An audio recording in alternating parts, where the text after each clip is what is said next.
Tonight we take a closer look at a story we covered last night about a man who's been waiting 7 years to go on trial. Marvin Guy is charged with capital murder in the killing of a white police officer here in Texas. That officer was one of several Killeen police officers who raided Guy's home pursuant to a no-knock warrant in the early morning hours of May 10th, 2014. The warrant accused Guy of having drugs, but none were found. During the raid, a detective was shot and later died, while 3 other officers were injured. The case recently caught the attention of a filmmaker who talked to Guy about the night that changed his life. The morning of the raid, I was asleep, and the next thing I know, my bedroom window busted out. Thinking that my life was in danger. I fired 2 shots out the window. After that, I heard a whole lot of shots. Guy, who is facing the death penalty, has been held in the Bell County Jail since that day 7 years ago, with his bonds totaling $4 million. All right, tonight we want to welcome back Marvin's brother, Garett Galloway, and Cassius Michael Kim, director of 7 Years and Counting, the documentary about Marvin's case. Guys, we had some audio issues last night, so we wanted to run this back. This case is just way too important, so thank you to both of you for making the time to come back. Thank you. Garett, to you first. Now, I know legally, I know you can't talk a lot about the details of your brother's case, but can you tell us how he's doing? I understand you you talked to him earlier this week. Yes, Marvin is, we spoke a couple of days ago for a couple of sessions, about 45 minutes. He's doing good, but he's real concerned about his legal team getting out there and fighting for him.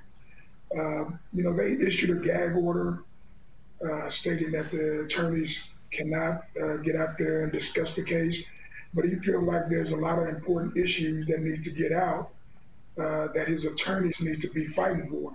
But until then, I'll be his voice to get out and fight for him because I feel it's very important, and I feel it's unjust that he's sitting for 7 years for doing what any ordinary person would do. You know, you're laying in your bed and you get your window busted. You know, the police climb through the window. They climb through the window. Right. What kind of practice is that to allow the police to climb through your bedroom window?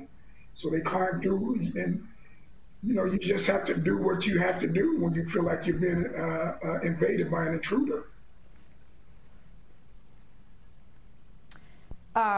Garett, I was going to actually say the same thing. You know, your brother described in great detail what happened the night of the raid, that he was in his own home, like you said, heard sounds of someone breaking in, reached for his firearm to protect his home and loved ones, something that most people, if not all, especially here in Texas, would do, and that's stand their ground. I've got my own thoughts on why this went so wrong for your brother, but I want your thoughts on why you think your brother was arrested and charged in this case.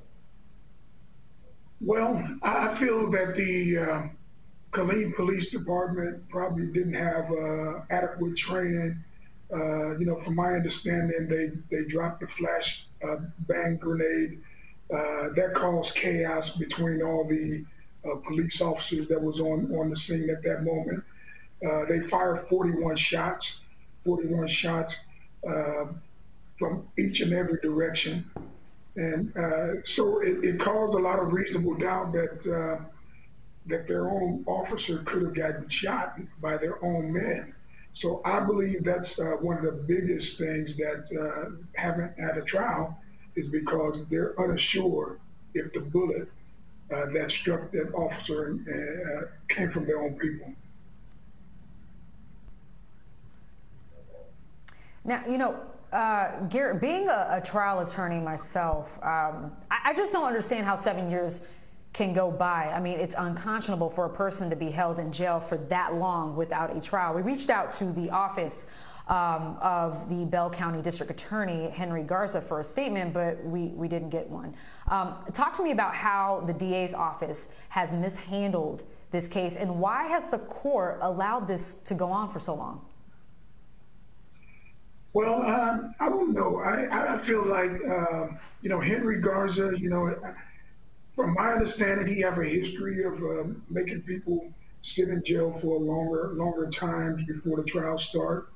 But I know we had different changes of attorneys. First we dealt with public defenders, which was not really working hard on my brother's behalf to ensure that he get a trial date. Then we had COVID. COVID started, and I think they had to delay things based on the COVID restrictions. Then once we obtained legal assistance, then they had to postpone and give those attorneys a chance to get up to speed on that. So I'm not quite sure, but a whole lot of it is just different situations that occurred, such as the COVID and stuff like that. Cassius, let me bring you in. You directed a powerful documentary about Marvin. Tell us how you got involved in this case and why it's become so important to you. Well, the case was originally brought to my attention by the Grassroots Law Project, who've done great work in making sure Marvin has legal representation that can hopefully bring this case to trial or have the charges dropped. And the more research I did on the case, just the more I found out about what kind of perversion of justice had happened. Oftentimes life is timing, and I think Marvin's great sin here was that his case happened before this national awakening on the perils of no-knock warrants. I think most of the country found out about the vast use of no-knock warrants across the country with Breonna Taylor, but Marvin had the misfortune of having this happen to him back in 2014, and he's been sitting in jail since then. I just think it's such a miscarriage of justice, and there's a very concrete example of the disparate treatments between Marvin and a white gentleman who suffered almost the exact same fate just 100 miles away from Killeen. And it just burns me to know that someone like Marvin, who was the victim of this police procedure, they've just swept him aside and they're hoping people forget about it. And I just don't think that's right.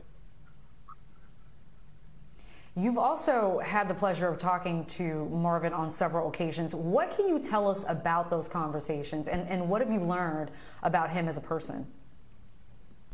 Well, I think the thing that struck me most is just the vastness of Marvin's heart, and he just wants justice, not just for himself, but for Officer Dinwiddie, who died in the raid. I think there's a lot of questions surrounding that officer's death. He wants peace to come to the officer's family. I think there has to be a reckoning with what really happened that night. There's a lot of questions surrounding those circumstances, questions that I wasn't even able to get to the bottom of because I filed some open records requests that weren't answered. Obviously, there's been arguably unconstitutional gag order in place for several years on Marvin's case. And, he just wants the truth to come out, and he wants closure for himself. He wants to be with his family again, but he also doesn't hold, anger in his heart or a grudge, and I found that very admirable. Well, I'm being told that there is going to be a march for Marvin Guy on September 25th at 12 p.m. Central in Austin, where a bunch of people from across the state are going to be showing up in support of Marvin. So definitely looking forward to that, and hopefully having you both back on the show. Garett Galloway and filmmaker Cassius Michael Kim, thank you so much for your time tonight.